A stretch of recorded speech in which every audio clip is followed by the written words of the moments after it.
Canine Foundation, and I have another video for you today through our Puppy 101 series. This is really important. There are other videos throughout our page that you can find where we reference this test and or demonstrate how to interpret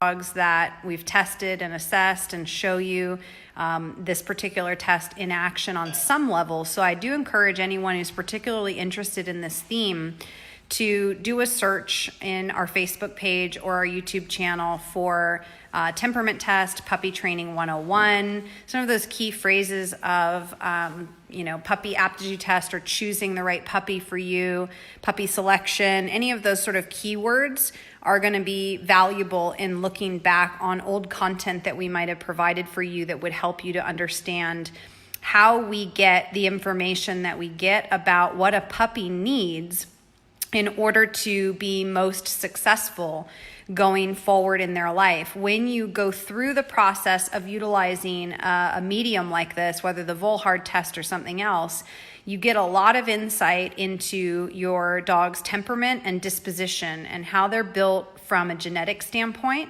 will influence the behavior that they give you as they grow, and the behavior that you can influence as they grow based on how you control the environment. So I gave you the source for this particular test. We really like to go to the Volhard test for puppies, preferably at 7 weeks of age. I believe it specifies 49 days.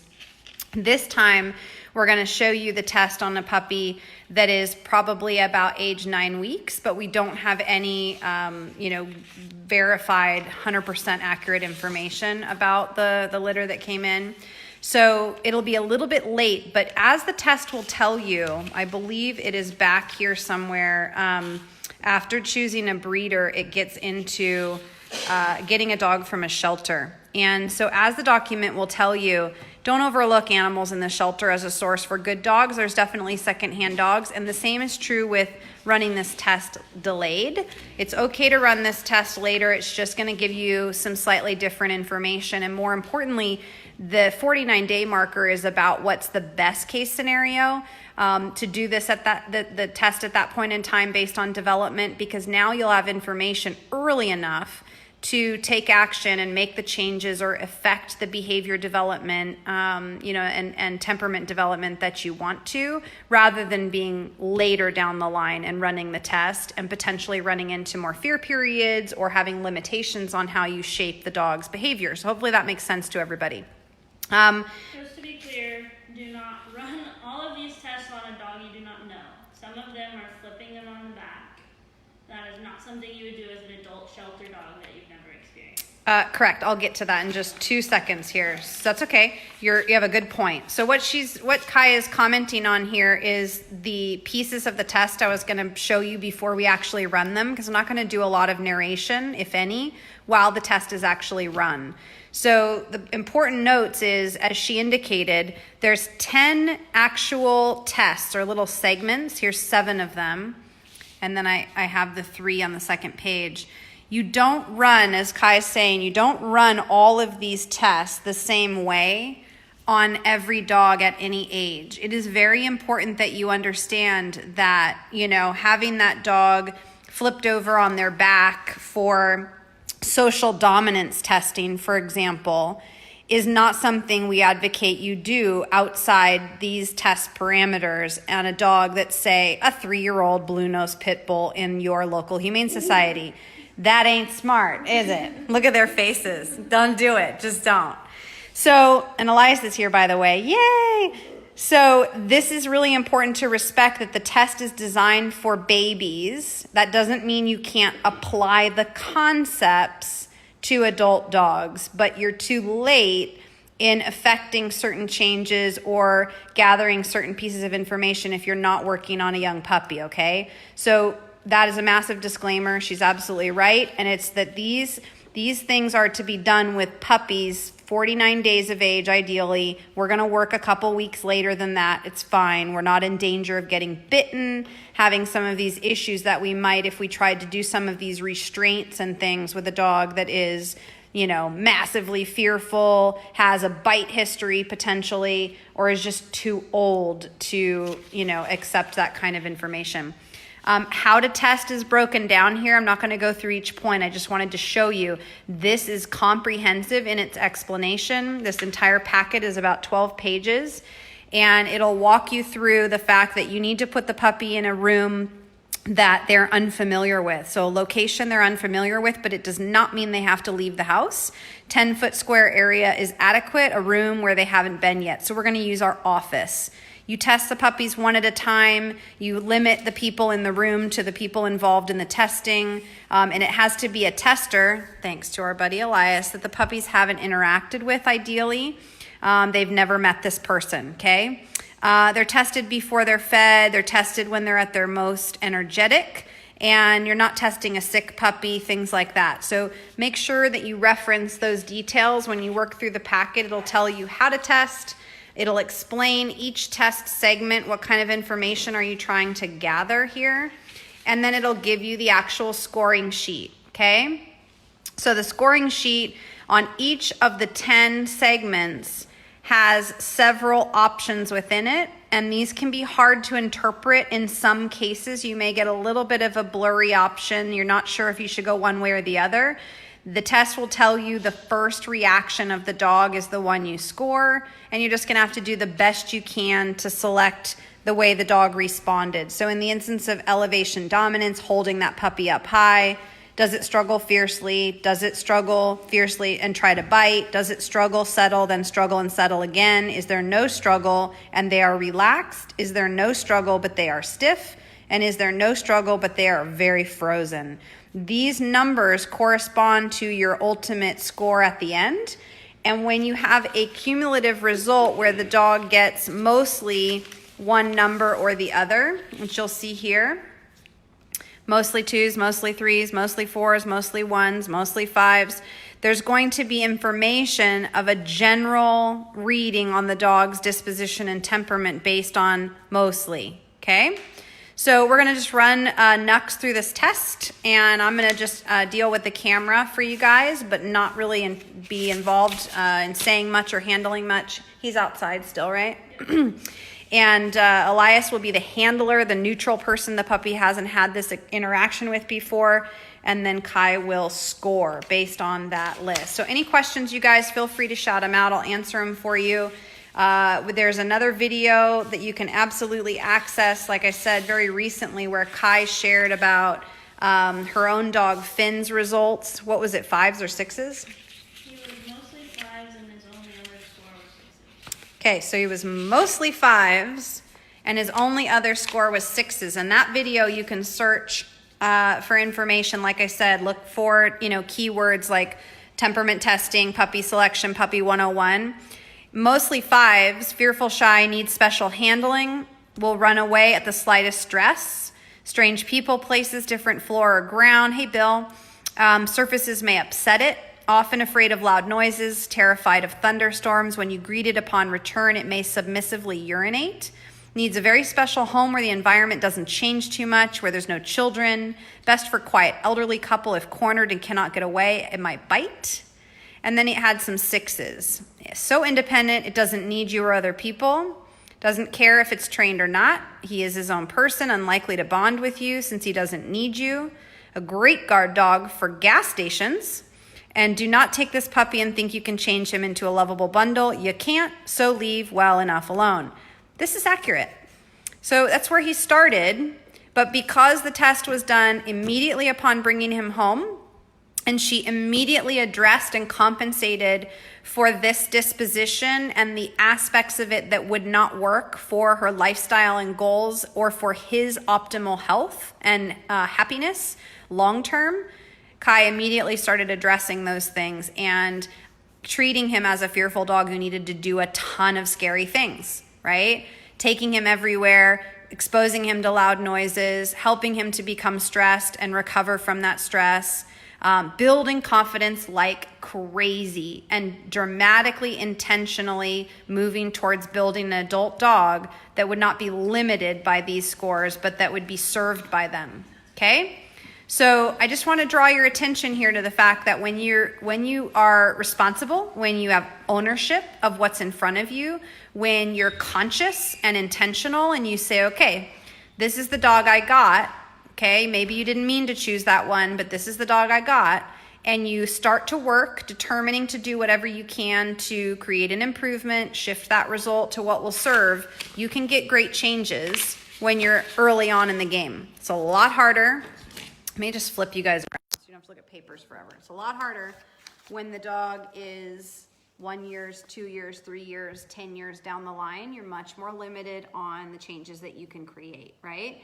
So at this stage, we've got brand new babies. They're blank slates. They have tons of potential. We showed you Nux, the puppy we're using today. We showed you shaping, teaching place, all the ways in which he's going to have an amazing life, because the intention from the very beginning is to teach him how to be a great adult dog and pattern the behaviors and the skills and knowledge that he needs long term.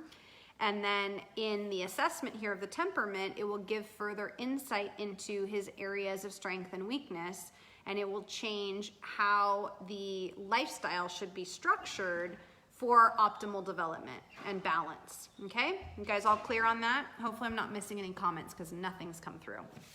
I think maybe you just busy Friday and listening. Okay, let's go. Can we grab this little nugget and get her done? I'll take a little, say hi, wave. I know you guys can comment because Bill did. Why don't you go get him, Desi? You'll just walk in and Hey, take thanks, over Francis. Appreciate walk him that. down and walk out. So, hello, hello, hello. I'm going to just play around here on my best angle. It has like a rag thing. Yeah, I think and you I'll... have to toss something. So you can just Elias is helping us out. rag. And then this is for the scary noise. Yeah, to drop it over there. I think you're good with Thanks, Sean. Yep, I think so. Mr. Church. Mr. Church. Yeah. So Elias doesn't live far away, and he happened to have a spare moment to pay us back for taking his insane Doberman Gideon out yesterday and goofing around. Here we go. She is here. Where the hell's the test? Okay, here it is. Sweet. So, Yep. Yep. You just. that? Yep. Okay. Yep. Alright. You'll just have to speak up. Kneel and try to coax the puppy to you.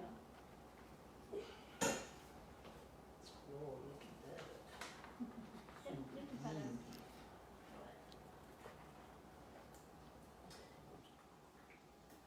Are you feeling teeth or tongue on your hands?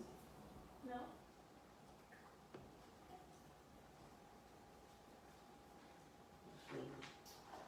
No. Cat food. I'm gonna pick up the bowl. Wrong. Try to get the puppy to follow you in whatever way you can without grabbing him.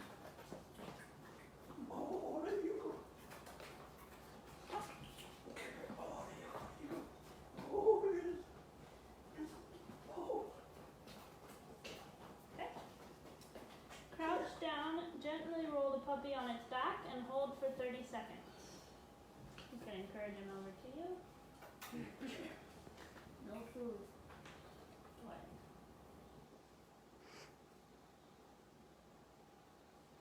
You'll hear after summer.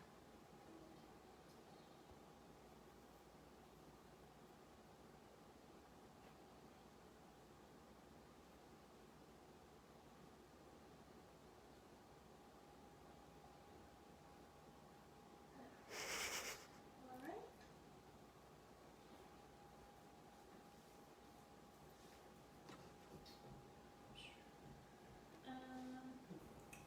Give me one little squeeze. That's all. Let the puppy sit or stand and gently stroke him from head to back while you crouch beside it. See if he'll lick your face. One more time, what was that? So just stroke him gently from head to tail, so full body stroke, and then see if he'll lick your face.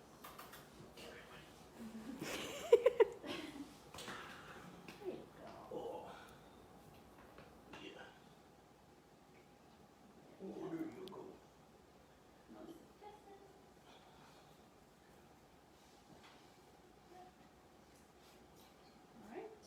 Isn't that interesting, guys? How predictable. Cradle the puppy with both hands. So you're going to hold him up and then flip him over on his back again, but elevated in the air. In the air? Yep. I haven't seen it on the back, but I've seen it elevated. There's no food over here, you dark nugget.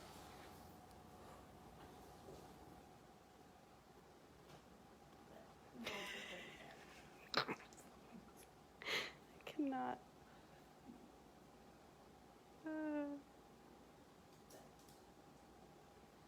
I mean, is there anything cuter than a man with a puppy on his back just flopped over like that?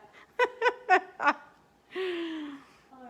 so you're going to crumple the rag up and toss it where he can see you throw it, so no more than 4 feet in front, and then try to encourage him to retrieve it and bring it back to you.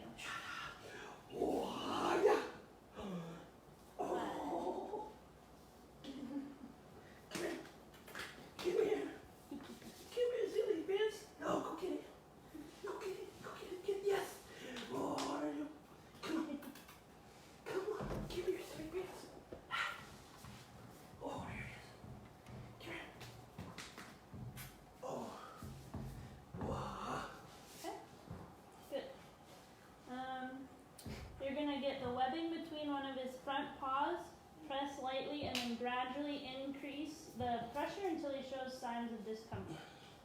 Then you stop.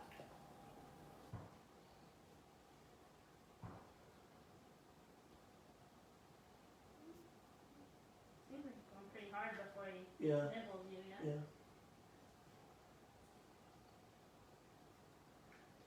Yeah. I'll do that one more time so they can see.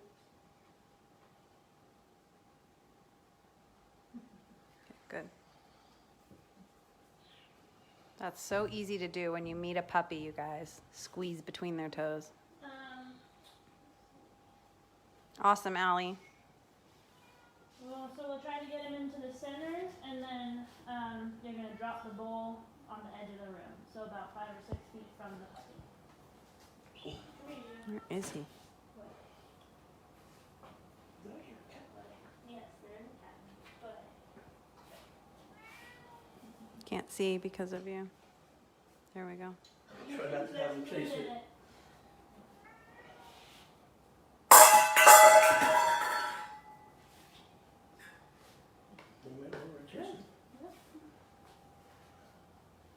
Nailed it.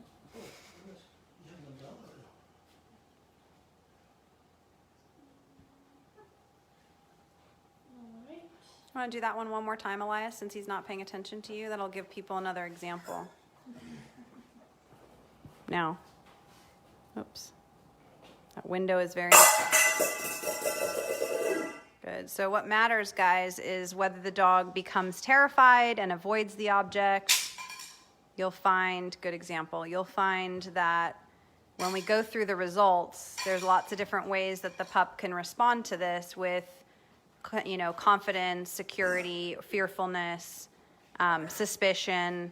They might refuse to go back over close to something. Imagine all the adult dogs you know that are afraid of something, and the owner says, well, he hates this or that. He's afraid of the blender. Is because there was fear and uncertainty, but nobody worked them through it to the other side. And the core temperament of the dog, the core disposition of the dog has inherent insecurity, right? So it matters if you don't recognize that in your puppy and work at it, you build a dog into adulthood who is averse, avoidant, and as a result, extremely stressed and unhappy and hard to handle, hard to navigate, hard to care for. All these people who say my dog's petrified of fireworks or, you know, sirens or whatever, somebody's loud voice, you name it. It's like, dude, the work needs to be done to accommodate for that. It doesn't just fix itself or go away without intention. we forgot about the umbrella. Maybe Oops. just, like, open this. There's a tripod right there between the desks.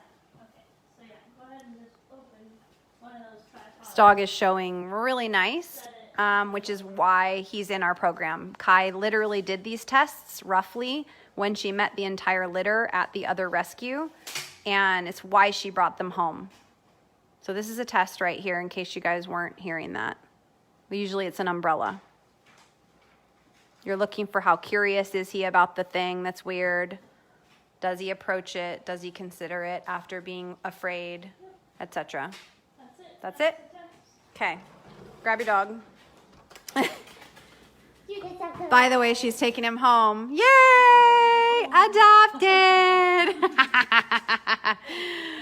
Okay, so thanks, guys. Let's talk about what you got, because everybody wants to know. So she's going to go through and find her mostlies, if you remember. She's going to tally how many of whichever number, and then she'll be able to tell you, I know, right, Meredith? She'll be able to tell you he got mostly 3s, mostly 4s, mostly 2s, mostly 5s. Thank you, Elias. That is awesome. You're welcome, that was totally stressful. I know, right? Performing at a high level there as a behaviorist. There's a lot of reasons.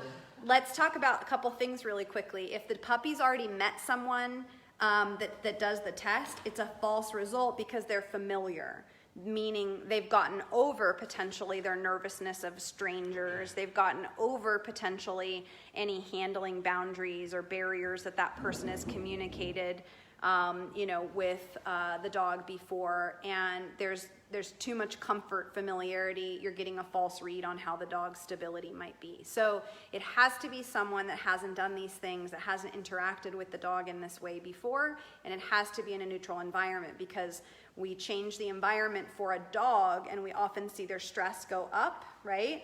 This starts in the very beginning of their life based on their temperament and disposition, how flexible they are. So put them in a new environment. We see who's really under the hood, what is the core of this dog's process, and then how do they deal with a neutral person they've never met before, more information. So those things are really, really crucial. You don't want to skimp on that, and it tells you a lot, just a few of these components, even if you can't do the whole thing, okay?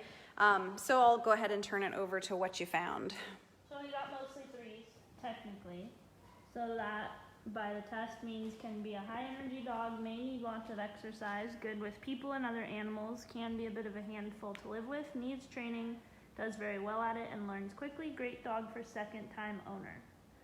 What's interesting, if you actually look, like what I don't love about this is that it doesn't take into account where he got 3s.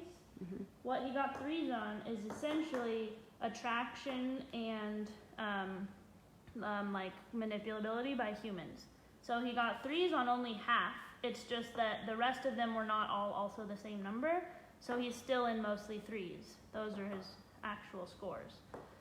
So like Finn, for example, had 1, 2, 3. He had 8 5s and 2 6s. So that is much more like mostly 5s than categorizing Nux as mostly 3s. He's really only half 3s. It's just that everything else is spread out, right?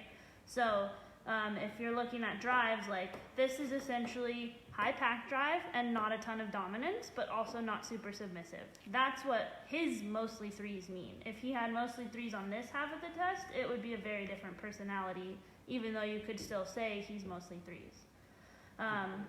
Then you have drive over here, mainly in the retrieving and the sight sensitivity. You've got a fair amount of prey drive. He's going to, look, attack, bite the rag. He totally picked up the rag, but he didn't bring it back to the tester, which means he's slightly possessive. That doesn't mean he's gonna kill you. Just means as a natural thing, slightly possessive. If you're looking at like a bite work, personal protection dog, you want the dog to be massively possessive. So it's totally not a bad thing at all. And of course with training, you can counteract that if you want to. Then essentially touch, sound, and stability are looking at, is he confident or insecure by nature? He's slightly insecure, but nothing like major. A 5 is different than a 6, and then the other 2 are 2s, which just means he's somewhat interested in it. He didn't completely run away from it.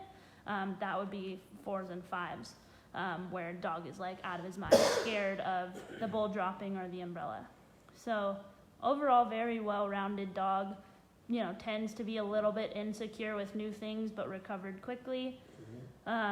Good with people, probably always going to be really good with people. Also means you have some separation anxiety potential because he wants to be with people. That's exactly what we saw. Very much, yep. and then has a fair amount of prey drive, is going to need some kind of outlet for that, you know, for a while. For But- biting and scratching. Well, that's how Tommy was when I had him upside down. Yeah. You To know, be fair, we've been practicing that. So the reason is new person, right, doesn't mean it translates, but we practice that with all of the puppies because that is something that is super important to be able to handle. Francis, this form is printable online at the link I provided in the description. You do not have to buy it. It's available for free. You have a question? Yes, is all of the information that you're sharing now, is that in the paperwork assessment wise, or is this just because you know? What I just said It about is there. where the threes, and that's my knowledge. Okay. That would not be found in what Mm-mm. this says. Mhm. You could maybe, like, if you kind of read, okay, well, you got a couple twos, what does that mean? Oh, it has leadership aspirations. It's like, no, that's not really what these twos are meaning. You got a 2 in sound sensitivity, which means he's not, like, the most confident dog, but he's certainly not the least confident dog. Doesn't necessarily mean he has leadership aspirations. Where a 2 means leadership aspirations is the first half of the test. Okay. Right, where he's biting more in the social interactions, he's getting underfoot, he's leading ahead of you, not just following behind you. So, no, you can't really just go from that to that. But you can look at what I looked at is the literal station, right? So, or whatever, retrieving. So what did he get not threes on? It was retrieving, right? So he retrieved the object, but he didn't return with it. He would go to the handler without it, or he would try to run away with it. That's where I'm saying he's a little bit possessive, Okay. right? Yeah. So it's not that you have to go to school for that or anything. It's So just these are the looking at the literal options. test and like, what does that mean? He got a 5 in touch sensitivity, which means he's relatively sensitive. It didn't take him long to start to protest the pressure on his paw. That was between the toes when he was getting pinched. Yeah, so that just means he's a bit more sensitive to touch and he probably needs more handling practice. It doesn't mean that, you know, he's a scaredy cat, which is what mostly 5 says. See how this Okay. is going in reverse, guys? Yeah. Versus 1 to 2 down to 6 to 8. It's actually in reverse. So a 2 in this case would mean he was fine a lot longer Yeah. before responding. So like a service dog, you actually want 1s and 2s in touch sensitivity because you want them to be highly unsensitive to weird touching, especially if they need to do mobility work or something where they're taking someone's weight, right? You want them to have a really high pain threshold, essentially. He has a relatively low one. He can be a little bit dramatic. Like, that's really all it means. Okay. Sight sensitivity is the touching the rag. That's the one that really throws me off with how they labeled it because it's really prey drive. What they're Yeah, testing is I prey agree. drive, not sight sensitivity. And then what they call sight sensitivity, what I would call is the umbrella test, which they categorize as stability. It's just this weird thing happened near you, what do you do with it? And that's where he actually scored really well, looked, and kind of went to investigate and see it. That was, I kind of wrote like 2 or 3. It was a little bit more cautious, so slightly insecure, but like nothing major. Sight sensitivity is prey drive, looked, attacked, bit the object, he totally was playing tug. That's where it's like, he has prey drive. He is not, you know, a number 1 dog who desires to be a pack leader, not shy, may be aggressive to people. Like, just because he got one number 1 there, doesn't mean he's gonna turn human aggressive when he gets older. So you really have to look at each, like what is each thing in terms of what the animal is experiencing. Cool. Yeah. Are you still want him? No, coming back. You're supposed to give them a demonstration of being responsible and like not good enough. That I'm going to wait for the right one. Carry on. I see Volhard He's a said great puppy. Support the dog with the paws down, and this is the first time I see it upside down. What's the difference? You did both. You held him up high from under the chest. Same Okay. thing, really. Okay. Yeah, Yeah, you're I don't know, maybe I just read it wrong. yeah. You- I told you to flip them over, but Yeah. No, there's both. You elevate, and that's, holding under the belly, and then you also did the flip over, which is the more dominance test. yeah. Right. Any other questions, guys? This is good stuff, huh? Very interesting, very interesting. What I didn't show them was more close-ups of the 3s, because you guys can get this online, so you don't need to know every detail. But if you think back to like the very first test, when it was, you know, does the puppy come readily, tail up, you know, jumping, biting at hands, does it come readily, tail up, pawing or licking? These are very specific, you see. So as she was watching and observing the behavior, she could say it came readily with the tail down, or it came hesitant with the tail down, or it would not come at all. So, you know, these were very specific, and she just gets to sort of watch the behavior, the first reaction of the dog, run it through this filter, and then choose the closest aligned option that's provided. And that is where that number comes from, okay? Yeah, so if you're looking at the social stuff, right, 1s and 2s, they categorize as a more dominant dog. That's where they're looking at the dog's willing to jump on you, bite you, get underfoot. Like, that's where they're categorizing that dog's going to be more naturally dominant, versus a 3 is a nice, well-rounded, high pack drive, but eager to follow, not get underfoot and try to lead, right? So that is what Nux did. He just followed. Yeah, yeah. He has very high pack drive. We've noted that several times. He, you know, you let him outside with the pack and there'd be lots of dogs and he'd be going to the doors. Yeah. He's already doing things like that. He wants to be with people and he likes to be with his people.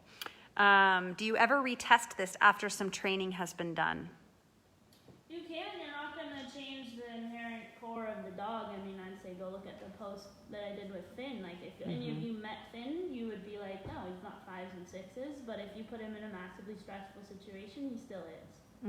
He's just very different when he has the right formula to be confident. Yeah, totally. Great question coming from Jenna. John and I have a tendency to love maple style or type dogs, Brittany's, cattle dogs, huskies, working dogs. If we use this test when we choose our next dog a long time from now, my emphasis on long, is that a smarter way to go about getting a working dog with more of a companionship family lifestyle? Yeah, for sure. I mean, you'd also, I would say, look at show lines, because show lines more stability, breed out drive, essentially, because they don't want dogs losing their marbles in the show ring. So if you find a breeder that breeds show lines versus working dogs, that's just automatically going to make it easier for you. And then absolutely do this test. Ideally, as it says, you do it at 7 weeks. So ideally, well, like what Cam did with Laszlo, who's a little older still technically, but the first time she met him, she was me and I was Elias, right? So she didn't even handle him until I had done the handling and the test. So that's something the breeder, a good breeder, should be willing to let you do that. Come in even before you take them home at 7 weeks, and literally run the test yourselves. And of course you can do multiple. I'm going to say not should, must. A good breeder must be the kind of person and breeder and advocate for their breed that they've either already done this and they are all about it. They're educated and they understand this about development and rearing and whelping. Or you're coming along and saying, like I did, I want this information and I have a formula of scores that I have in my mind that I want in this dog, and I'm not taking the dog if it doesn't fit in that formula. And they will say to you, absolutely, we're thrilled to know you're that committed of an owner and that you want to be that intentional about the match. And if you are in any way bumping up against a limiter to be able to do that, that ain't your breeder. That's just not your breeder, guys. You've got to raise the bar. We have to have higher standards when it comes to where we source our dogs from. And the people who really care about this, the preservation of good dogs and healthy lines, they are on board for these things. They understand and respect the impact and importance of getting these tests done and matching dogs according to the lifestyle and the handler ability and the comfort level of raising that dog to be its best self. They really they just do. So it should be an emphasis on you can and must get these things if we're calling this person a reputable breeder. And with my breeder, for Laszlo, she had been traveling to a show for another breeding, I think it was actually for another breeding at 49 days. And so when we connected and it was 1 week late and I'm finding out she has this puppy that just might be the one, she had actually said, normally I would do that. I was gone during the time that temperament test window would have been completed. And so it was very much like, yes, I know what you're talking about. Yes, I would love to have that done. Yes, you can do it. It just happened to be an issue of logistics that she was out of town. So that can happen. But, you know, there's an experienced person is going to find a way and make sure that that is scheduled on time and it happens. And they're even looking at these things much earlier. A couple of my friends who are in breeding, not in breeding, but who are in the breeding world, you know, are looking at these handling you know, tests and taking these assessments and sort of making notes about these puppies all along the way.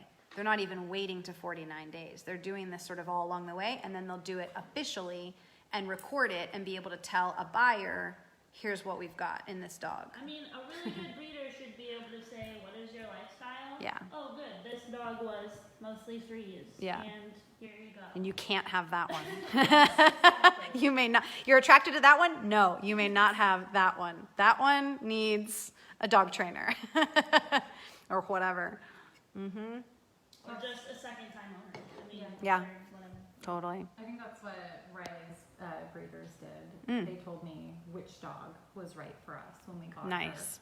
And they said that they temperament tested her. I don't know if they used, I mean, This specific one. Yeah, Yeah. so- It is by far the most widely accepted, but there are other Yeah. ones. So. cool. Yep, But yep, that's yep. awesome. Yeah. Yep. Thanks, guys. Anything else you can think of that we left out for the people? Knox is cute. He's really great. Yeah, Jenna, it's probably the one you would fall in love with. I mean, this is also why I didn't handle Laszlo. And I mean, I really can't say like it wasn't good enough, so I walked away. I don't have that story because he tested out to a level that is the numbers that I was aiming for. It had to be at least that. It couldn't be hard in one direction or the other. But that was literally the boundary was I'm not touching it. I'm not falling for it. I'm not getting attached to it. If it doesn't test out the way I need it to, we're leaving. You touch it. So they handed, the breeder was like, you want it? Nope, give it to her. Give it to her because I'm not taking it out of here if it doesn't come out with the right numbers. So you do have to be prepared, you know, to know your limits, know where you struggle, be honest with your breeder, you know. Dude, I'm going to fall in love with whatever one of these little fluffer nutters you put in front of me, so please test it out and tell me what I'm working with before I walk into that pack and meet your babies. Like, just be honest. Just know that. It's okay. But, you know, have the tools around your process of selection and decision making so that you don't screw yourself over on impulse, right? It's easy to do. All right, guys, I think that's pretty much it. Get yourself to Volhard.com. I linked it for you. It's in the description. And check it out. And then, you know, gosh, I sure would love to hear from you guys. Come on back and comment. Tell us what you found. A lot of you are fostering puppies. You are training puppies. I saw Francis saying, I'm going to start doing this in evaluations and assessments. That is cool. That would be amazing. Get over there, get the information, get educated, and if you need help learning how to research, I have a program for that. Jenna is in charge of it. So we'll be happy to help. If you have more questions on this stuff, just drop them in the comments. Yeah, just drop them in the comments, and we'll answer back as we're able or create more content for you, okay? Happy testing. Bye.